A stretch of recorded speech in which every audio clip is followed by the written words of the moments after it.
Мустафа Джемілєв – найвідоміший у світі кримський татарин сьогодення, лідер свого народу і один з визнаних моральних авторитетів сучасної України. Він обрав свій неймовірно складний шлях усвідомлено. Його дитинство – насильницька депортація, тяжкий режим спецпоселень, голод та приниження. З юності він почав боротьбу за свій народ. 15 років життя провів у радянських політичних таборах. За його плечима найдовше в історії голодування протесту – 303 дні.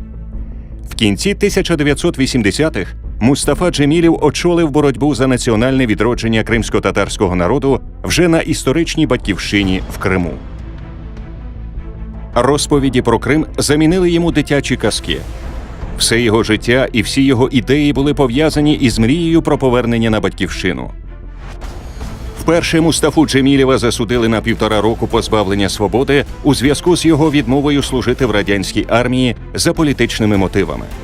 Первый процесс за отказ от службы в советской армии, они же как исключили меня из института как неблагонадежного и сразу хотели в армию отправить. Ну, в армию, понятное дело, там они, видимо, готовились, чтобы провокацию какую-то сделать, чтобы там же легче, тут там народа нет, свидетелей нет. И когда я пришел в военкомат, говорю: слушайте, я что-то, говорю, не понимаю логику советской власти. Как неблагонадежно, я не могу учиться в институте, а вот этому неблагонадежному хотите в руки автомат дать. Как же так? Перед закінченням терміну, який Мустафа Джемілєв відбував в Магаданській області, проти нього було порушено нову кримінальну справу за сфабрикованим звинуваченням за непокору. На закритому табірному процесі в грудні 1986 року Мустафа Джемілєв був засуджений до 3 років позбавлення волі умовно з 5-річним випробувальним терміном і звільнений із зали суду. Після прибуття в Узбекистан Мустафа Джемілєв відразу ж включився в бурхливу політичну діяльність. У квітні 1987 року на першій всесоюзній нараді представників ініціативних груп Мустафа Джемілєв обраний до числа 16 членів Центральної ініціативної групи Національного руху кримських татар.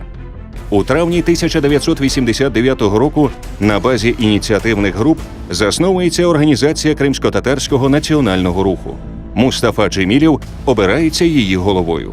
В цьому ж році разом з сім'єю він повертається до Криму і поселяється в Бахчисараї. Рефат Шубаров познайомився з Мустафою Джемілєвим в 1989 році.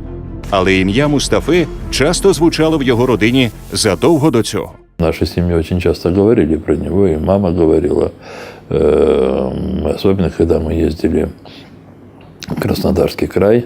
У меня там жили тети, дяди, и они очень близко контактировали с близкими Мустафа, когда он сидел в тюрьме тоже.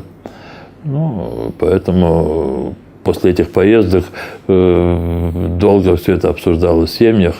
И, конечно, некий такой ореол мужественного человека по отношению к Мустафа в нашей семье был.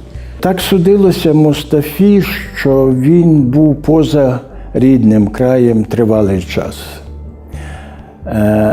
Але він знає оцю формулу, він знає спосіб, як, будучи далеко від Криму, бути з ним разом і формувати його долю.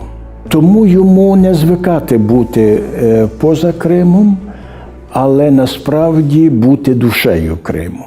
Родина прекрасная, у нас неповторимая, единственная родина. Но все-таки родина, в первую очередь, это люди, твой народ. Більше, ніж Крим.